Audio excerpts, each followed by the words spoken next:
I'll say Assalamu alaikum wa rahmatullahi wa barakatuh. Welcome, brothers, to the Insight to Islam discussion. The topic today is the COVID lockdown affecting your Iman? Now, obviously, we've had restrictions in regards to the masajid and lectures not being going on. Our life has changed, and it will probably change for a lot time to come. The question to the brothers and the attendees, I don't think there's any sisters here. Our Iman needs action. And is this COVID, is this lockdown affecting the righteous actions that we should be doing? From going to the masjid, from attending lectures, visiting family, being with the brothers. A lot of us get our Iman from the brotherhood that we share, but now these things are no longer happening. So I want to get some kind of feedback from the brothers and so on, from the community, as to has this lockdown affected you in any way, and is there an alternative way? Are there other things that we can do to make sure our Iman is steady, or if not, increasing? First of all, I would like to introduce some of the attendees. We have Ilyas Mai, is it? Assalamu alaikum. Mia. Assalamu alaikum. We have brother Fuad Chantouf. Assalamu alaikum. And we have our long-term friend as well, Ibrahim Fulwood. Assalamu alaikum. Wa alaikum salam. And also we have Ismail Fraser. Assalamu alaikum. I think he's muted his mic. First I'll go to Ilyas. Assalamu alaikum. Ilyas. Wa alaikum salam. Has the COVID lockdown affected you in any way? Subhanallah, alhamdulillah, wassalatu wassalamu ala rasulillah. Yes and no. In terms of this virus, then so far, Qaddar Allah, not affected yet. But in terms of my Iman, then yes, up and down. In terms of not meeting brothers, not seeing brothers, you feel a bit low. In terms of individual worship and knowledge, then you increase what you're able to increase according to your ability, according to your means. Some may be, with me, I'm trying to improve on my Arabic. Some brothers may be trying to improve on the basics of Islam, believe in Allah, believe in the messengers, and the pillars of Islam itself, and other things. So I would say for me, yes and no. You could say like up and down. Ismail Hamza, Fadl, what's your opinion on this question? Whether the lockdown, is it an excuse for your Iman to go down? Well, you got more time, as far as I'm concerned. You got more time, and if you have more time, then more personal time and less disruption from others. There should be no excuse whatsoever. You know what I mean? It's where the intentions are, and we spoke about this beforehand, before this meeting. Is where your intentions are. This is what Allah will make easy for you. So if your intention is that if I have had more time, this is what people will be complaining when the death comes. They say, "Oh, Allah, if you give me more time, I will worship you, and I will be from amongst those who's sincere." Our Lord, we have heard and we have seen. Send us back. We are certain now. Inna muqinun. We are certain now. So the thing is, now that we have the time, for those people who are saying, if only I had the time, if only they have the time now. And for those people who never had the intention to increase and to do more, then this time that they have is a time of annoyance and stress and grief for them, because they want to get back to work and they want to be with people, because their thing really is about being with people and not about truly getting that closeness to Allah and worshiping Allah. So it's based really on the attention. Your actions and the will be based upon the intention. So you're saying the fact that we are locked down, meaning that our homes, so-called, become our prisons. This should give us more time to focus on Allah rather than being out of the homes and maybe doing things they shouldn't be doing. Well, I mean, it can be a prison and it can be a garden. You know what I'm saying? As far as I'm concerned, I'm absolutely happy. I'm very, very happy that I can spend the time with my family, particularly with my youngest son, who's 8 years old. And the rest, I won't say they're kibar. If you've got like 15-year-old and 17-year-old, I wouldn't say that they're kibar, but they're a bit older. And to spend that time with the younger ones. The rest are kibar, because the rest after that, like 22 going up to 37. So it is a wonderful opportunity to be able to spend that time with the kids and spend time with the grandchildren. So it's an opportunity to get closer to the family and to certainly knuckle down with some dean religious personal development, as well as other types of personal development as well. Can I get some feedback from any of the brothers concerning this lockdown and whether or not it has affected your iman in any way? Yeah, well, it goes up and down. Yeah. And I think, your iman will rise when you go to the masjid, because that's the ultimate way of increasing your iman, going to the duruses and things of that nature. But I think it also depends on, it just depends on what you do. We've got access to social media. Back in the days, it was just tapes we listened to, or visual things on your video. But now you have access to, you've got access to social media. You can do online things. So it's what effort you put into it is the effort that you put into what you need to do is going to be the outcome of how you feel, depending on how you feel and stuff like that. So, to taste the sweetness of Iman, you have to, you just have to look hard for it, No, bro. You're not there for the So, Fuad. Yes. What I'd like to say is this.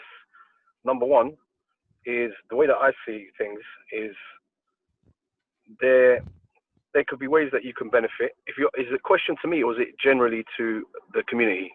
Generally to the community. How are you feeling concerning this lockdown? Has it affected your iman, your worship in any way? If it's towards the community, I see some people in the community are suffering, and I see some other people in the community are benefiting. Can you give us some details? The details. Okay, so in terms of the person benefiting, like Ismail mentioned, people could spend more time with their families to understand. So when there wasn't lockdown, people spent more time in finding additional work to make more money, or that they had to do other things like being in the masjid, going and occupying their times with other dunya events, which made them neglect their family at home.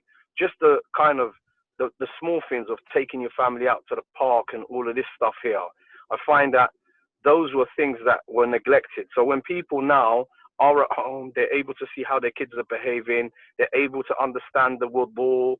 If the kids making the wudu properly, are they praying properly? Are they getting up on time? Are they making the supplications? Are they learning what they should be learning? Are they doing their homework? Are you reading books to them? These are all things where you get huge rewards, because Allah then tells us in the Quran, in the verses of, "Oh, you who believe, save yourself and your families from the Jahannam." Sometimes people are trying to save the world, but the most important things they leave aside. So Inshallah. in that aspect, it's absolutely 100% beneficial. In terms of, how would I say, the other points to kind of elaborate a bit more on where people are being affected. Some people, obviously, from a financial background, let's say, for instance, some guys who are Uber drivers, or they have other skills and they can't monopolize, or they've been affected financially from this. This is also part of the things that's caused the problem for them and their families in the community, because maybe they're not just providing for themselves, maybe they're providing for others in different countries. When my mom and dad came to this country, they wasn't just working for us, they were working for the rest of their family. So you can see in terms of the financial side, it's affected some people greatly. And also you can see that some people are lost. So the disadvantages is that people don't know how to act during this pandemic. It's like, you can see that it's like, when you see somebody who smokes cigarettes, but they're fasting. And during that time that they're fasting, it's like they look, I'm not saying they look funny, but you can see that they're just waiting for that time to break fast. They look lost. They look like they don't know what they're doing. So the point that I'm making is that these are kind of like the same kind of resemblance where you find a particular person, for example, they're lost. They don't know which direction to go. And I find that people of the Sunnah, in the majority, I find that, alhamdulillah, they can benefit from this time as Muslims, because this is where we know that our religion doesn't stop because of a pandemic. In fact, you can come out of this getting more closer to Allah. And that's what we got to learn. Like during Ramadan, we knew that we couldn't go to the masajids. We should have prayed at home. And out of this, are you going to come out monopolizing in terms of making sure that you gain every single benefit? And you look at yourself. This is a time that you can evaluate yourself on the beneficial side. This is a time that you can take yourself to task, understanding, do you know the Arabic, the Quran, Allah's names? Many people don't know the names and asma' wa sifat of Allah. And these are times where, obviously, like going back to the family. So they're the good and the bad, isn't it? It's about putting them together. For me, for myself, I think I could say that I've benefited being able to be with my family. That's the first point. Yeah. Okay, and understand the rights of my children, understand the rights of my partner, understand the rights of the parents. Most reverts don't check their parents. Maybe this is time for them to check their parents and to give more da'wah to their parents. This is, you know, these things here, again, are you going to monopolize? It's down to you. But looking at the general people around, a lot of people are lost and a lot of people don't have a direction at the moment. And I think there's conversations like this need to be out there. Maybe, you know, you guys might need to get a radio station during lockdown and maybe speak to local authorities so you can get people to tune in and to phone up and to talk about their problems that they're having. Not so much about, I don't want to talk about, is it conspiracy? Is it not? Are we going to get the vaccines? Are we not? I want to be talking about how we deal with these situations. Look, bro, I'm going to come back to you. I've got one guy just waiting for me right now. No and problem. I'll be back online in a second. All right, bro. I'll be back in a moment. Man. Yeah? Bear with me. Okay, sure. Awesome. Okay, mashallah, you mentioned a few points, good points, mashallah. The first one to look at is family. Now, I'm going to give you a statistic, okay? This is the National Office of Statistics. They said that because people are in the homes more, families, okay, that 39% of people who are married or in a civil partnership now report high levels of anxiety. Okay, this is because of the stress of being at home. Now, obviously, if stress at home, that may then cause argument, cause divorces. Is it something that we have seen or heard during this pandemic? Fadl, Ilyas. What you're saying regarding the statistic, we need to look at it from the Muslim and non-Muslim perspective. Whereas us as Muslim, we should be happy to be with the family, because every moment, every time that we spend, inshallah, we're getting reward spending our time with the family.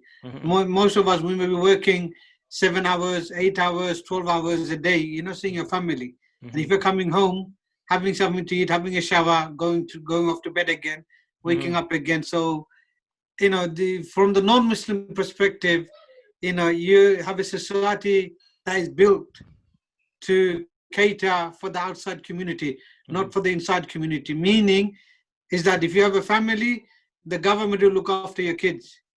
You don't have to worry about them. You go and enjoy, have a party, get used to a lifestyle.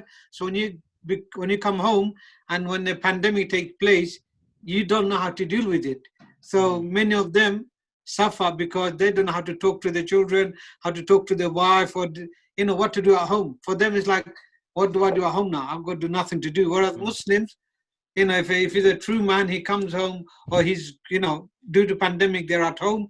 He now has to think what he has to do for his family. Does he sit around do nothing, or does he take responsibility? Or, you know, depending on which culture, which background you come from, do you just put your feet up and basically see the mess that happens around the house and you do nothing about it? So again, I would say some of the stuff will affect the Muslims in their household, provided if they don't wake up and see how to deal with it. So we need solutions and guidance, but it is found in the Quran and the Sunnah. But depending how knowledgeable you are, how ignorant you are, then to you, that statistic you could say is a reality, if you know what I mean. That people are going to have mental issues, family issues, arguments, even divorces will take place because, you know, wife got used to a house where there's no husband, but all of a sudden I see the husband 24/7, get out of my face. or the other way around. As a way of Yeah, example. yeah. I mean, obviously there are things which are can affect Muslims and non-Muslims. The fact that employment, if you work in the what do they call it now, the sector, the hospitality sector, you might be affected in work. So if your work is affected, you're going to come home. You've got pressure, and that can affect you in your home. Obviously, the kids not going into school.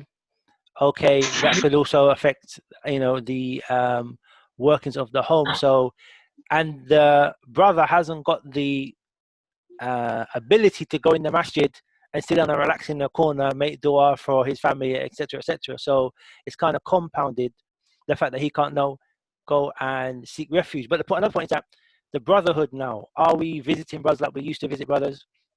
If we're not visiting, are people calling each other and saying, "Brother, how you doing?" So there's certain safety net, a safety network that the Muslims need to have.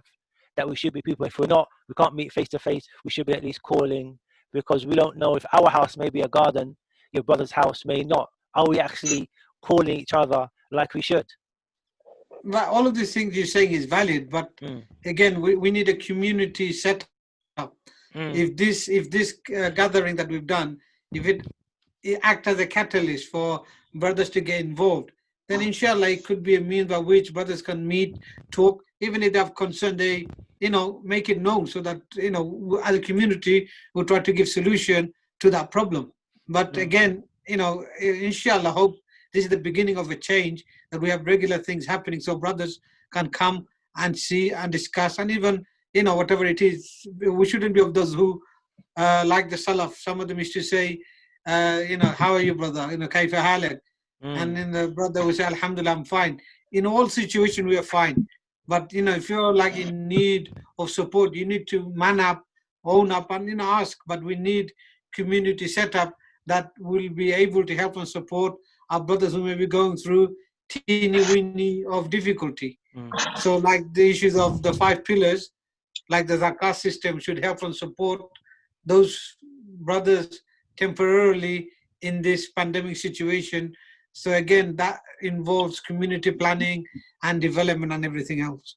Okay, I'm gonna ask a question and put it out there. Do we, at times of fitna or hardship or tribulation, do we have a mentality that we are all for ourselves, if you get what I'm saying, save your own soul kind of thing? Or because there's no safety network, there's no leadership, there's no how can I say leadership at these times. What you should be, okay, we can all go back to the Quran and so on. That's our leadership, khalas. But encouraging others to meet each other and call each other and interact with each other, is there a lack of leadership in this issue right now? I'm going to put on Ishmael Hamza, being one of the elders. What do you think? I mean, leadership is present. Everyone is dealing with their own situation. Yes. And all of us are leaders, and all of us are going to be held to account in some shape or form. Yes. In terms of the activities that's happening in the community, well, those activities are now on Zoom. So if it's classes that used to take place in a masajid, those classes are still taking place on Zoom now. They're not taking place in a masajid anymore. And if it was the classes that the tarbiyah for the kids, well, those tarbiyah classes are still being taken place, but it's taking form on Zoom. I think the madrasa, are now opening. It's open in Leicester. It opened today for the first time in Brixton on Saturday. So that's coming. That's back. But in terms of leadership, and we're talking about 1 minute. We're talking about social leadership. Yes. You're talking about social leadership. Well, this is social community leadership right here. You see, this organization, and this organization hasn't been, exactly as active as it could be, and maybe this is about time. Yes, it is a start that we actually do this, so that at the end of this Zoom call, we could turn around and say, right, are we going to set up a WhatsApp group Abdullah Hamid is here. So Abdullah Hamid is so I'm quite.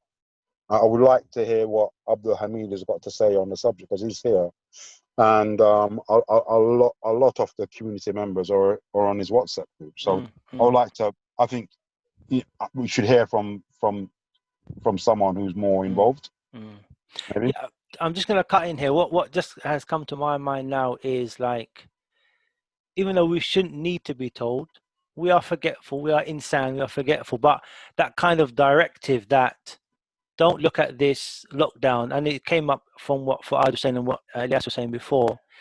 Don't look at this lockdown as something that is a musiba for you, but it could be actually a ni'mah. And there are other avenues that you can look at, or that maybe you didn't look at to focus on in order to increase your iman. But yeah, social leadership is very important because there are people that maybe don't get a visit from anyone or don't get a phone call during this time. So is Abdul Hamid able to speak? 1 second, let me just get Abdul Hamid. For some reason he's muted himself. Ibrahim. Yeah, Wa alaikum I'm here. assalam. Okay, let me just call Ibrahim for a second, and then we'll go to Abdul Hamid. Ibrahim, what do you Yeah. think? Fadal. Oh, about the whole lockdown thing. Yeah. I think everything is for a good reason, and you know, there's always a way out. There's always something you can do. It's just that you've got to sit down and look and think about it and look for it and find it. And once you're able to facilitate that thing, then you're okay. You know. I mean, my lockdown experience was it got very, very stressful because I had my 2 children at home and everybody was at home. And, you know, I said to my family, I said that I'm going to have to go back to work because I can't take this anymore. And I started working. I mean, alhamdulillah, my security job, there's a lot of, I find there's a lot of barricaded because I'm a key worker. The work is always there. We work all through the lockdown, you know. I'm not meant to be working because I've got underlying health condition, but I had to rise above that, you know. So I think everyone's been affected spiritually with the lockdown. Every single one, and like what Fuad is saying, yeah. What have you seen then? Can you give me some examples of what you've seen or how you've seen brothers or sisters affected by this lockdown? Well, I don't really know if I haven't seen. I don't really. I can't really say I've seen any brothers affected, but you don't really know. You don't really know people's business. You could only see. You could only see what's going on from the outside. You don't really know how people are living. So it's hard for me to comment on that. You know what I mean? It's very hard for me to comment on that and stuff. I mean, you go to the masjid during lockdown. The only one there was Trini. You know. And that was it really. So it's kind of hard to say. I mean, I didn't really see anyone. I didn't really see anyone or notice anyone. You know, behaving in a different way or you know acting in a different way. I didn't really. You don't really see that. So it's kind of hard to say. But you know, all I could only speak for myself. You know, and my iman definitely got affected. I'm not gonna lie, it has been affected. So you're saying going back to work was a solution for you? Well, at work. Yeah, going back to work helped you out then. Well, alhamdulillah, the work was it kept me going, and alhamdulillah, my job, one of my jobs, in spite of lockdown and everything, we still able to pray together. Because all my work colleagues are Muslim. They're all from Africa, Somalia, different places. Alhamdulillah. So that's the good thing about my job. A lot of Muslims, and during the lockdown time, we were still praying together. You know, stuff. So alhamdulillah, it was good.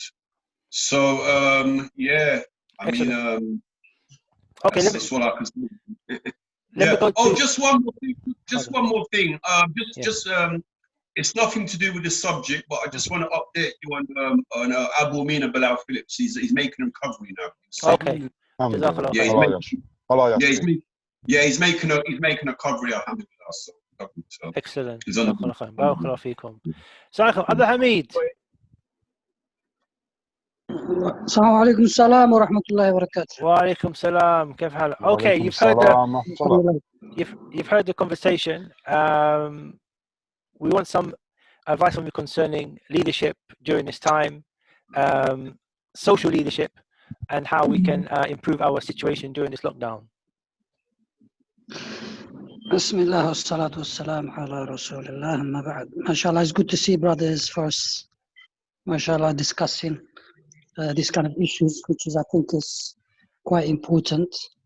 You guys, MashaAllah, you spoke a lot, but specifically if you're asking me about the leadership. No, I'm not talking about the leadership. I'm talking about leadership in general. Not the leadership, just leadership in general. I mean, we all, as MashaAllah Ismail Hamza said, we all leadership, isn't it? Yes. You know, Okay. it's how you take yourself, how you look, how you use yourself in your community, and you know, sometimes everyone is different. How they look into things, you know. So I can only speak for myself. You know, every day in life you have to think, and when you wake up in the morning, what am I going to do for my akhirah? This is should be our concern every day, because Allah subhanahu wa ta'ala, He said, الذي خلق الموت والحياة ليبلوكم أيكم أحسن عملا. So Allah created life and death to see which one of us is the best. So this is what life is about. So we have to do things, or we have to think, how can we be the best every day and to benefit our family or our community. So we have to always try to go that road, you know. So that's how I look at things, you know. So leadership, no one is born leadership, you know. Everyone could be a leadership. Everyone can contribute, you know, to especially the lockdown, you know. I think, inshallah, maybe some of us benefited from the lockdown, or we benefited people, because everything's going to pass. Yes. So alhamdulillah, if you have the right mentality, if your concern is akhirah always, I think life will be easy. But if your concern is the dunya, then I think you find a lot of difficulty in life. So if you put always the akhirah, then it makes life easy. So when it comes to leadership, this is what, go on. So for example, this lockdown now may carry on for another 6 months, another year. Okay. Yeah. What opportunities should we take from this lockdown then? How can we flip it on its head and say, you know what, I'm gonna get some benefit out of this lockdown? Give us some ideas. There's a lot of benefits that we can take. It's like some of the brothers benefited being close to the families and spending time with the children. I think if people never used to spend time before with their children, then suddenly the lockdown will be a lot of pressure, because you don't know your kids, you don't never sit with your kids, or you don't take your kids out. So the lockdown could be a little bit, but if you already used to spend time with your children, then lockdown is not going to make a big difference. So if the lockdown is going to carry on, I think we, as individually, we have to try to have a daily program, because alhamdulillah, for me, I was working all the time, so it was okay. But if you're not working or you're not doing anything, then you have to have timetable, daily timetable, like in the morning when you wake up, what you're going to do, what the children are going to do. I think you shouldn't wake up and you don't know what you're doing for the day or for the whole week. I think you should have some kind of program. Okay, today, this week, every day we're going to wake up. We're going to wake up the children Fajr. We're going to pray Fajr as a family, and then maybe we read Quran, and then they can sleep. What time they're going to wake up? These things, having program, I think it helps a lot. But if you live every day like as it comes, I think going to be a lot of confusion for you, for the family, for the kids.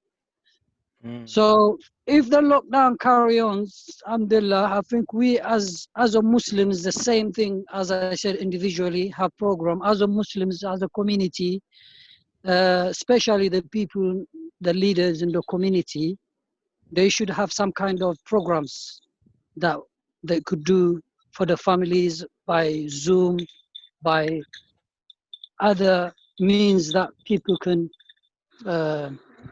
do. So I don't know if that's clear, but as people in the community, we have to see how we can help our community.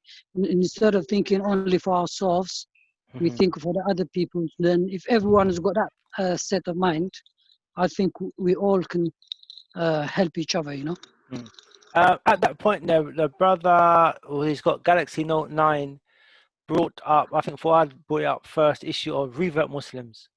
The fact that if their family is non-Muslim, they're new Muslims as well. They're probably facing a lot of difficulties at this time. Obviously, they can't come out to the masajid, they can't meet the brothers.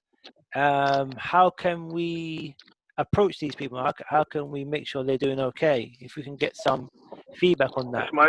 Fadallah, Fuad. Sorry, I just took some notes. I just wanted to elaborate because earlier there was a little distraction in the background. Yes. So I wasn't able to elaborate more on the points. Yes. But I've taken some small notes. Yes. Talking about the disadvantages, and touching on the point that you mentioned, which I'm going to come to, regarding reverts and non-Muslim parents. But let's go to what people are facing now. Now, what happens is that couples get married, the guy is occupied with, bringing that sustainability home. The mother's now dealing with the children's side of things. And now there's kind of like the man's invading the woman's space because that's her palace. She's got that kind of leadership and rulership in that part of the house. And now he wants to come and take over. So you know that the divorce bill is going to go up. I.e., what I mean by that, there's going to be a lot of cancelling that's needed. So maybe Ismail and the brothers, Abdul Hamid and that, maybe you can contact a sheikh and have a Zoom for marriage counselling that people can just come on, telling them how to deal with their problems, because now you're going to find that when people start to really spend time with each other, they're finding themselves not compatible. Because the Western life, although the society that we live in, it teaches us to go and obviously earn money and stuff like that, it doesn't really give you that kind of confidence that now you're in lockdown, how you're going to deal with your family. So the divorce issue is on the rise. Another thing, and you can see even in the newspapers on headlines, even amongst the non-Muslims, they're now finding themselves not compatible with the partners that they've married, and now they're saying we want out. Also, if you look at the issue regarding not being able to go to the masajids, this is a big problem because now that you do go to the masjid, it's limited, and going in with a mask, praying, it doesn't feel right. You don't feel like the freedom that you had in the masjid before. And when I put that mask on and I'm at Jummah, it's like for some reason I find it difficult to concentrate whilst I've got this mask on over my face. It doesn't feel right. Okay, me being in the way it is, and obviously the regulations of separation, but being able to pray next to your brother, feet to feet, ankles to ankles, all of that, you realize what we had before. Will we get it back again? Allah knows best, because you can't put a time limit on this. You can't say it's going to be 6 months, 1 year. Allah knows how long.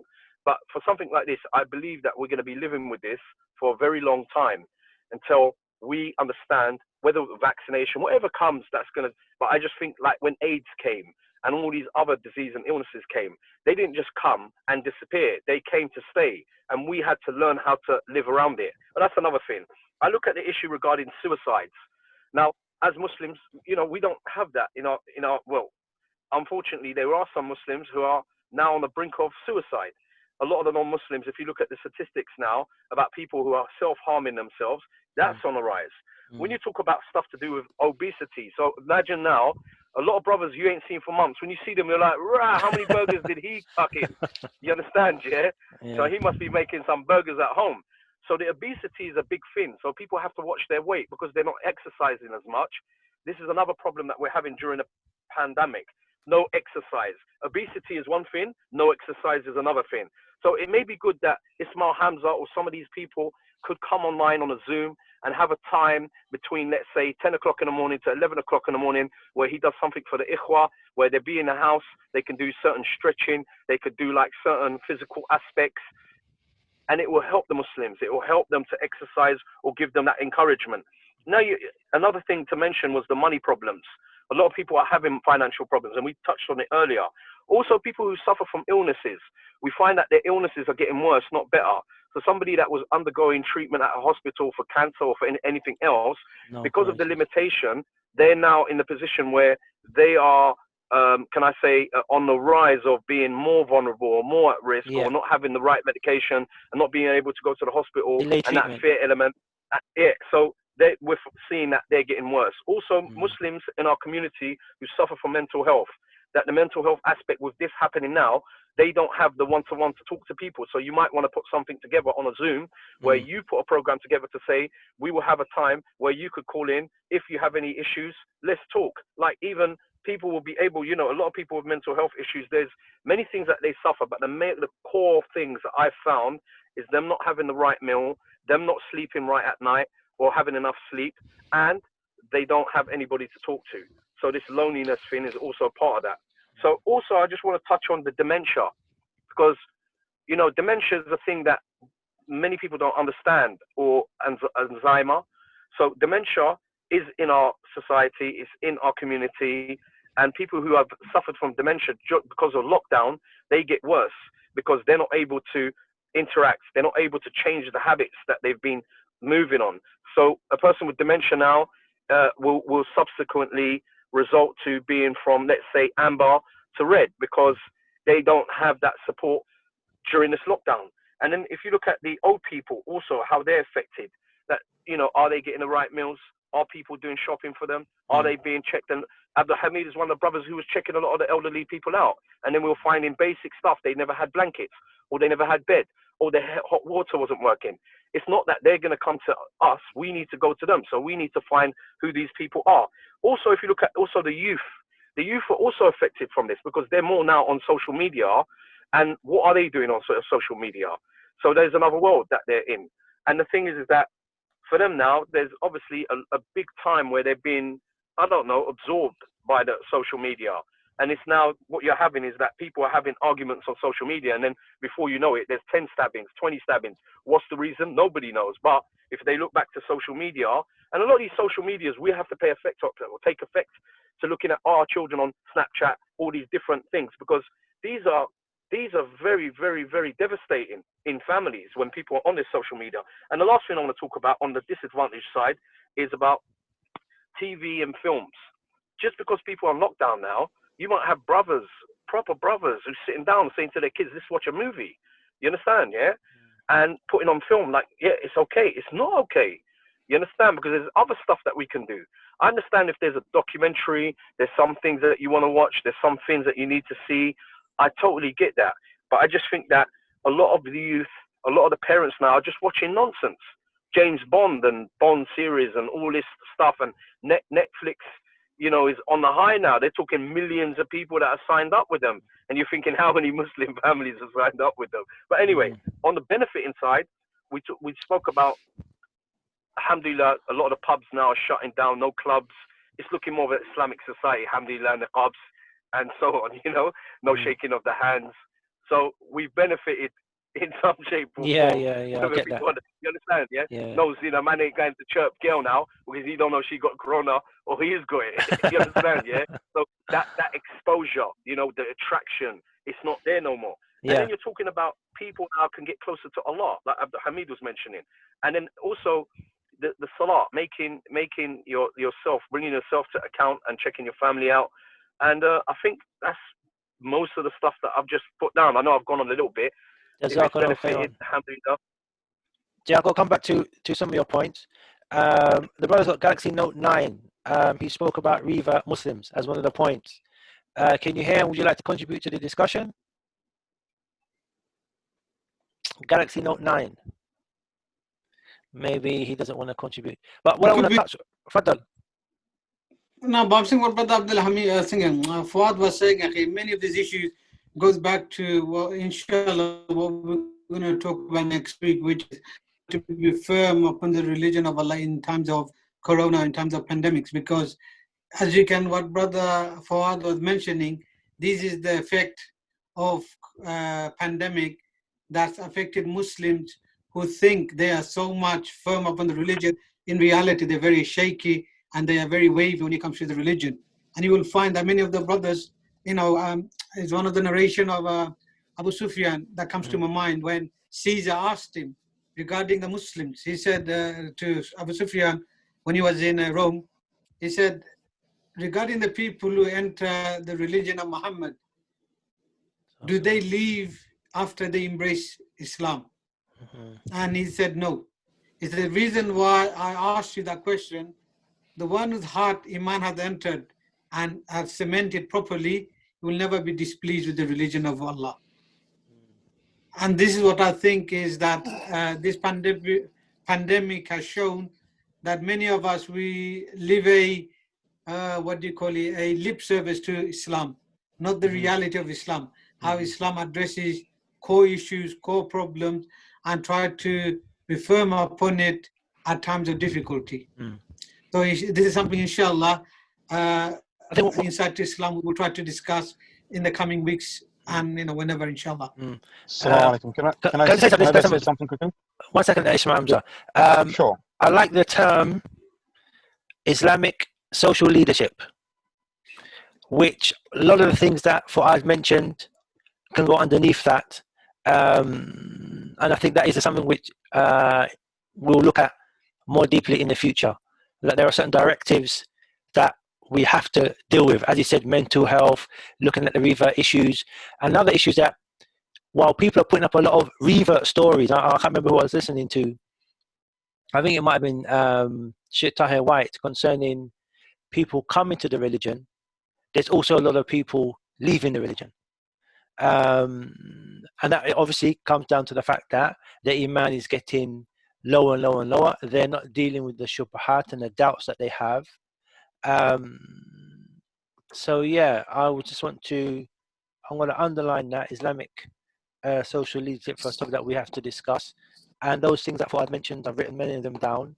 And I think that we need to tackle that seriously going forward, because if this pandemic does go on for 6 months or a year or 2 years, there needs to be a way that the Muslim can focus and actually know how to benefit from this lockdown. Because obviously, as we discussed, we can get true benefit from this lockdown. So yes, sorry about that, Ismail Hamza. Fadal, please. Yeah, no worries. I mean, you had to kind of sum up the benefits of the meeting that we had so far, the discussion, and Jazakallah khair to both Fuad and Ilyas and Ibrahim, everybody, and yourself. It's really beneficial. But I would say that what you said that strikes a chord with me and is more true than not, is that people come into the religion because you don't come into religion and leave the free mixing and sexual intercourse and drugs and drinks and all those things that please the nafs and the desires for a deen that's telling you basically that all these things are wrong, and your path to happiness and salvation is worshipping Allah Azza wa Jal, reading the Quran and doing your worship and following the sunnah of the Prophet Muhammad sallallahu alaihi wasallam, and follow the rightly guided predecessors. If you're not sincerely wanting to please Allah and go to Jannah. So initially, when people take their shahada, they're sincere. I wouldn't say that they're fake. I wouldn't say I would say they're sincere.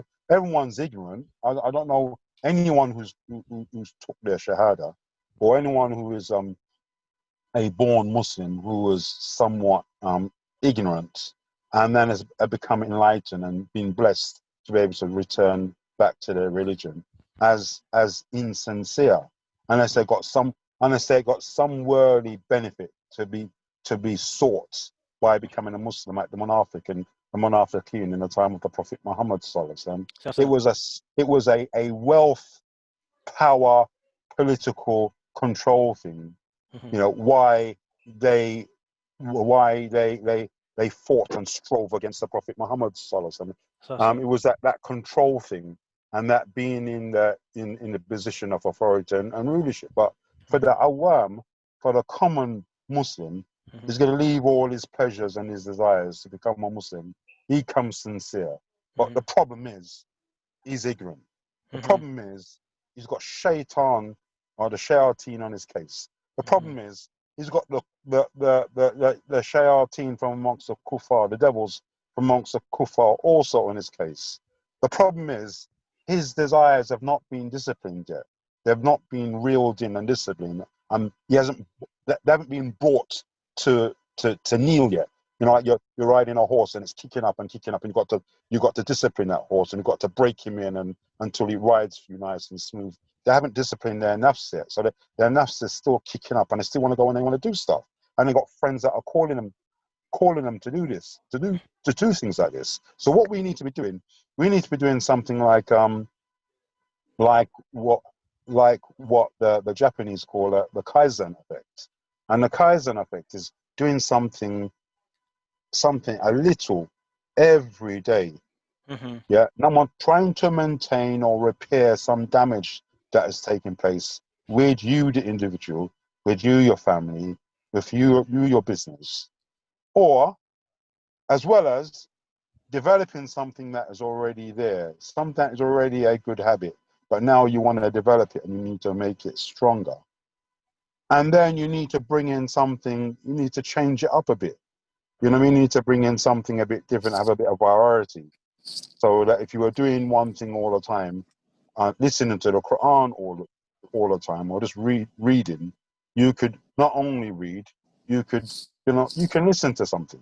If you say listen to a reciter, you could have it in a situation where you can go on a Zoom program where there are people all together learning the Quran. If you was doing that, then you can change it up a bit. You need to kind of bring in something a bit new, you know, and to change it up so it's not the same thing all the time. Yeah. So you've got this thing of maintenance. You've got the thing of developing and making a thing better, stronger, more frequent, more often, increasing. And then you've got this thing of changing it up a bit so that you're not just listening to the same reciter all the time, unless you really love one reciter. You change it up. You're doing it in groups. You're doing it Quran competition, or you're doing it with tafsir, or you're doing it with YouTube, or you change it up a bit. So we need to get in contact with people to see what it is that they are doing on a regular basis. Because a thing that is the dhikr Allah, the worship, the learning, what that is on a regular basis, this is the thing that makes people's iman stay high. The things that are irregular are not done on a regular basis. You know, like my training, I was doing my training, I was in 60 seconds I could do 47 whatever it is exercise, 47 reps. And then I left it for a while, I got back together. I was shocked to see I could barely do 20. Because when you leave it, it drops off.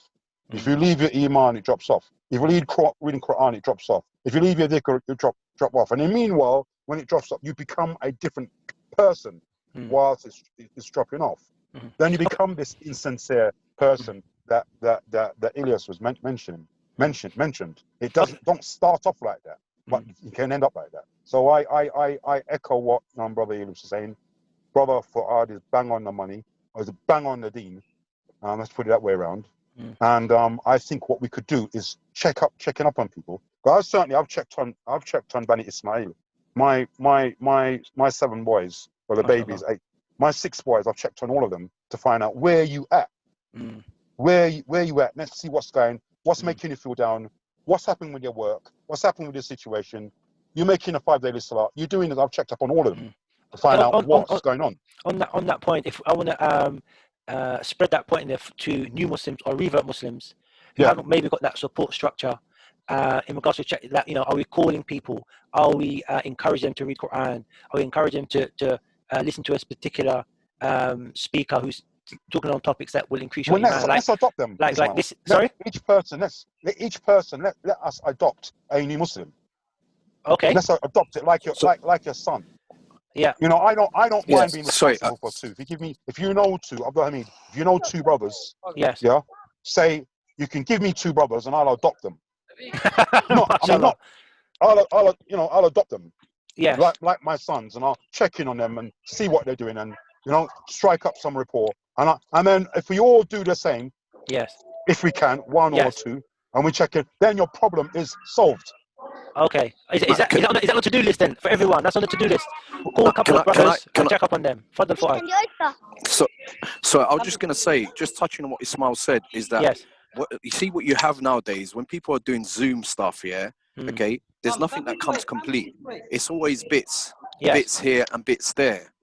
So what you're finding, for example, let's say the masjid is only going to touch on durus, yeah, and how to get your iman strong, but they're not going to be dealing with the issues like mental health or exercise or obesity or the general cancelling of marriage in the community. So I would say it's good to put a program together that comes complete, and where the masjid can come into that program to deliver the side of durus. Like for instance, let's say, sorry, Ilyas, can you put your phone on mute? Hello? Can you put your phone on mute, whoever's there? So basically what you do, like you set a Zoom program, okay? So people can now, if they need to read Quran, you got somebody that's qualified that can teach Quran, and he'll do it with the adults, he'll do it with the older lot. Then you got somebody that talks about, let's say, counseling. They don't need to come to one particular building. All they need to do is just log in at that particular time. So if you get the professionals and you set a program, it will take a few weeks to put in place, but the benefits that you're going to get from this is a complete structure of what a community needs. Ismail, again, talking about doing stuff around, talking to a lot of the generation, the people who are older than you, people who are your age, counseling them, talking to them, the exercise as well, doing some, mashallah, I know, Allahumma barak, you're fit, you can do maybe some stretching, where you could do something online for people who've got obesity issues, or people who are strong and flexible. That's a good thing to put in a program.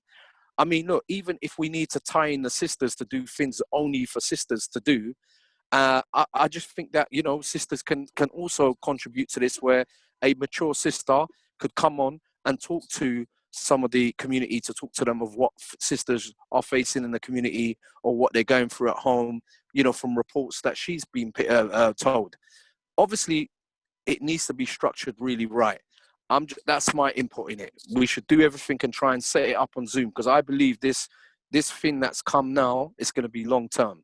Whether we go into lockdown or we're in some type of lockdown, but even if we come out of it, we're going to go back into another lockdown, and there's going to be other measures put in place.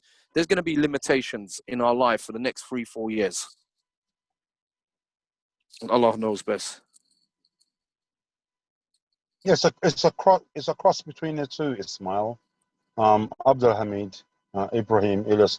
It's and the other brothers that I can't see. We've got other brothers there as well. Samir. I don't know who Galaxy Note 9 is, but it's alhamdulillah still called welcome, brother. It's all good. It's a mixture between the getting the professional services, co-opting those professional services, having them available, and again the leadership that is here. The leadership, when we talk about leadership, then we have to set the example. And like I said, I'm Abdul Hamid. New Muslims and people are vulnerable. Fuad, the same. Ismail, I don't know how many know. Ilyas, I don't know how many know. Put two of the people my way, and because I already got a private Facebook group for the Shabab anyway, but it's geared towards leadership of the new generation of the Muslims, and it's regarding business and enterprise, and it's really about creating leaders. So I could do something completely different when it comes to the social difficulties and problems that people are facing right now in this COVID-19. I don't mind doing that, and I suggest that we all chip in and do our bit. Yeah, that is actually taking some responsibility. Obviously, there's some people that are doing that already, but we could all share in this leadership role, inshallah. I totally agree.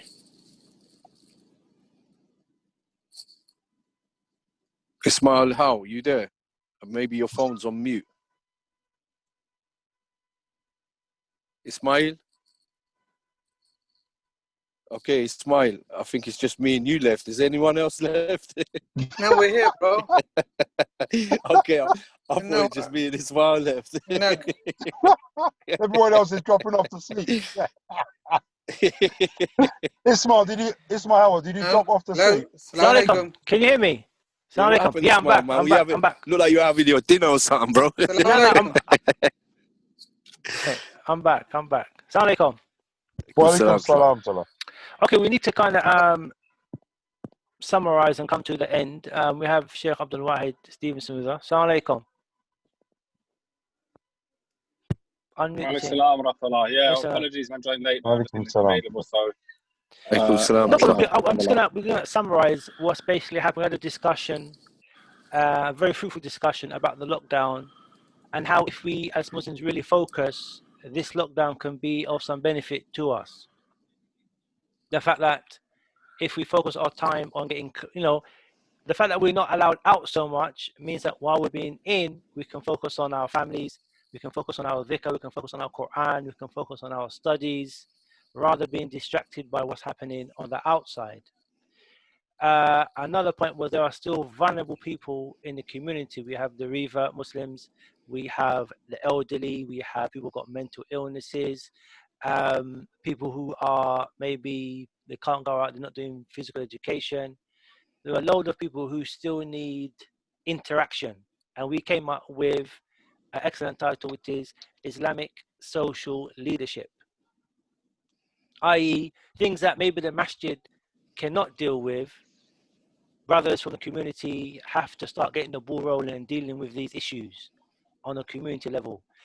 My question to you is, what have you found during this time of the lockdown? Has been any problems? Are there any areas that need particular attention that are being neglected because there is no leadership in those areas? Um, You could just say no. yeah. Do you know what I'm just trying to think about? So I mean, I was in a meeting the other day. I think when was it? Yesterday, day before yesterday. It was basically a Lambeth Council meeting to do with their health and well-being. Yes. Some councillors are involved in that, Mhm. and I was just like a guest to come and do the community perspective on on isolation, on loneliness, Yes. actually, as a result of self-isolation and the impact that. So how it looked from the Muslim perspective, Mhm. and I think one of the things, obviously, how it's impacted people. So obviously the word social is key here, and the word leadership I think is key as well. So I think the titles, I think it's a very important kind of like, it's very important to focus on. An area to It's just work about 100%. And obviously Ismail Hamza, Ismail's got loads of experience in the leadership anyway from a long time ago. So it's just about kind of, I think, combining, what he's already doing and just supporting it more. I reckon that's how I'd look at it. And just seeing how, for example, that can be, signposted better. Because I didn't know about the group until I just mentioned it. If I'm going to be honest with you, so maybe marketed or advertised if it's meant to be for public. But yeah, definitely, it's a very important area. Do you see what I mean? And yeah, it's definitely very important. Definitely very important. I think a lot of did the Lambeth Council call you for any specific reason, or did they find that Muslims are at a higher risk? No, do you know what? No, do you know what it was? I think they were trying to get different kind of like faith leader perspectives, and someone just passed my email over, so I just got an email. Okay. You know, and that was it really. So I said, you know, I'm happy to do it. I said, you know, they were looking for like the imam, so I spoke with Jamaica. Yeah. I said, look, this is available. Are you free? If not, no problem. Do you go? I mean, I'll do it. I don't mind. Okay. So that's how that came up. So it was kind of like someone kind of just gave my email passed my email along. It was a good discussion. It was public as well, so it was, you know, accessible publicly. Yes. And I think the actual recording, and this is a good thing about technology now and Zoom meetings, is that all these things are recorded and saved. Yes. So if you want to go back and watch it, you could go back and watch it. So, you know, they were speaking about, you know, what the council are doing and stuff like that, and what they're, you know, different types of you know, strategies that they're supposed to have in place and all this other stuff. But anyway, so my input was just looking at how it, you know, Eid, no Friday, no drama in the masjid, all these are social things that stopped. And obviously they, you know, the isolation is felt most when there's a lack of, when you're supposed to be meeting up and you can't. That's where isolation and loneliness is felt the most. So for example, everyone's supposed to meet up on Jummah, but now you're not able to, so now you feel more lonely. You know what I mean? In Ramadan, everyone's supposed to meet up and eat, you know, and some people depend on that food. We were talking about this before. So anyway, so that was really my input. It wasn't really much, but I think, like I said, you know, just I came in late. I really came in just to give salams and just to kind of, you know, not be absent. But you know, yeah, leadership's important. You know, it's about finding those that have you know, it's kind of like picking, isn't it? So not everyone wants to be a leader or is made to be a leader, cut to be a leader. Do you get what I mean? You have to have that. And I think this conversation me and Fuad had, I don't know, before, remember, I mean, talking about going on, what was the... Yeah, he tried to gas me up. That's what happened. No, I didn't gas you up. What was it? He tried to gas me up. What happened?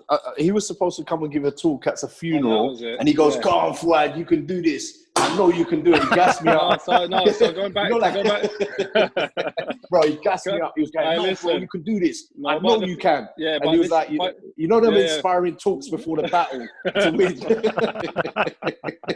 Stitch up. Even when I went there to give a talk, I was like, I was thinking, no. But anyway, I think the point there is that, you know, some people they naturally can do that. Other people they can't. So there's no point. You get what I mean? So so you know, it's whoever it fits. Basically, it doesn't fit everyone. Yes. You know, it fits some people. It won't fit everyone. So it's just about identifying in the community who has leadership, that type of potential, and just, you know, and then, you know, giving them that kind of role or pointing them more, getting them more included or whatever. Do you get what I mean? Because there's no point trying to find someone say be a leader and you know that, you know, they're not naturally inclined towards it. They have to develop certain skills. Yes. Some people are just naturally more inclined towards it than others, naturally better at it than others. Yes. So you know, you give the person the task that they fit rather than trying to fit them into the task. Do you get what I mean? It's like those, you know, those kids kind of, I see, you know, those kids, you know, you get those kids where they're the shape things, where there's 7 shapes and kids have to put them in, isn't there? Yeah. So, you know, for a while they'd be knocking one shape through the wrong kind of, a triangle through a square or whatever. It's never going to fit. Yes. No matter what they do, it's never going to fit. And sometimes that's the case. And recognizing that is as important as actually, you know, recognizing that this person's better for this or that person is as important as actually, you know, developing these types of programs as well, I think. You know, but yeah. There's, you know, and also just to add to that, Old Kent Road Masjid, the brothers there, they've got this, I'll share the link later. They've got this, it looks like with the initiative. So there's one that focuses on the Muslims in business. Yes. And then Muslims in family. And then there's a third one, I forgot what it is. You know, so if we looked at, like, for example, this Islamic social leadership as Muslims in business as well, you know, because I know that's a very strong field for, you know, Sheikh Ismail and stuff. I think that also helps to kind of, because if you say social leadership, it's a bit of a fuzzy word. Yes. But if you say, for example, you know, Muslims in business, leadership skills for business, it gives it more, it defines it a bit more. Do you get what I mean? And it makes people think, okay, yeah, I want to be a entrepreneur Muslim, you know, leader, business leader. Do you get what I mean? As opposed to what does social leadership mean? Do you get what I mean? So that might be something to think about. Yeah, I think that's it. I think on those topics. Yeah, well, you have your headline, and then you've got your sub-headline. So you can say Islamic social leadership, and then you could have 3 main topics. You could have the business, you could have the mental health, you could have physical health. You know what I mean? So good. you could Great. because the thing is that there were people that were coming to Rasulullah Sallallahu Alaihi Wasallam, and they were coming, leaders were coming and say, look, these people are poor. Can we do something for them? Because if we don't do something for them, that we fear that they will go out of Islam. Yeah. You know what I'm saying? So that this is a very, very, very, very important subject that people, we've had people come into this country that come into this community that were on drugs, and they were told. I remember one I shouldn't laugh. It's not funny. That one person wanted to stab Abdul Malik Edwards, and the reason why he wants to stab him because Abdul Malik gave him da'wah and told him that he has to stop selling drugs, and he stopped selling drugs, and now he's broke, and he can't pay his bills. So now you want to, that jahal. You understand what I'm saying? So the point is that it is very. Once a man is being able to go out and to earn his livelihood, and if he was going out to earn his livelihood, and then due to COVID-19, his thing is shut down, and now he's not at work. He's semi-illiterate. You know what I mean? He's not totally illiterate, but he can scratch his name, and then his work has come to an end, and then now he comes home and is unable to communicate properly and fully with his wife. Yes. He could just about cope up with his wife when he was going to work, and then now my poor man is there 24/7 with a wife that he doesn't understand what the 5 love languages are. Yeah. Don't know how to communicate properly. You don't know how to give service. He's in You trouble. don't know how to give gifts. You don't know how to say the right things. You don't know how to do the right things. And now he's stuck with his wife. He is in trouble. And the other thing also, he's not really properly a leader.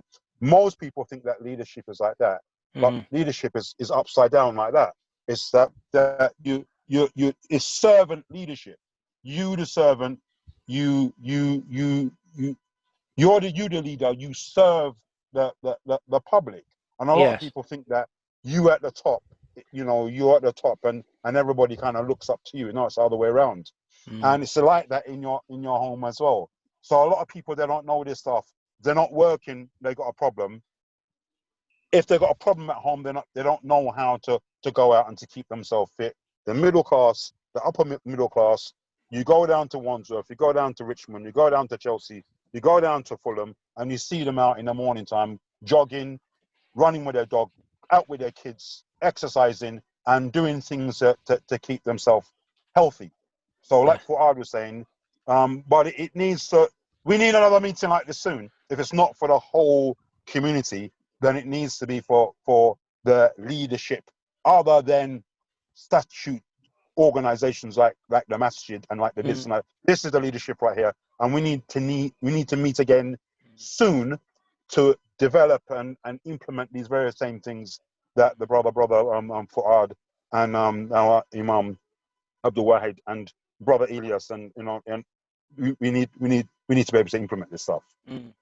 So just to touch on that as well. Sorry, Ismail. Yeah, sure. I've got a counsellor who's happy to come twice a week on Zoom and to fit him into a particular timetable where he'll be counselling marriages. So he'll be talking about the problems that people may be facing on a day-to-day during lockdown. Also, we can get someone like yourself and someone else to do the exercising, and we can have a proper structure that covers all the mental health and everything that we said in place.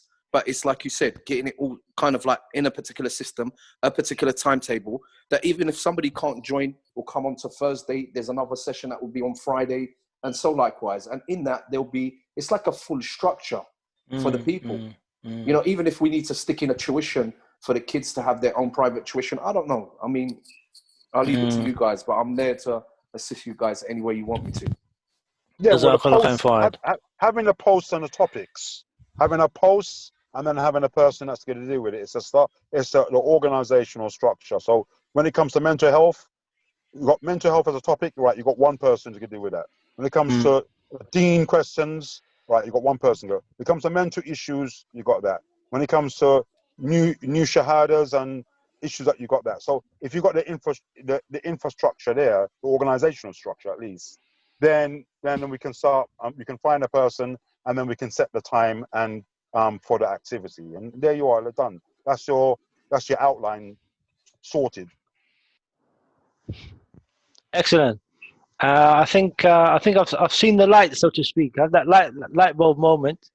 I think the first thing that you mentioned was about an action point of actually calling people that we haven't spoken to in a long time and actually find out if they're okay. Yeah. I think that's an action point that we need to do and ring some of the brothers to make sure they're doing okay in regards to their Quran and their ibadah and stuff like that.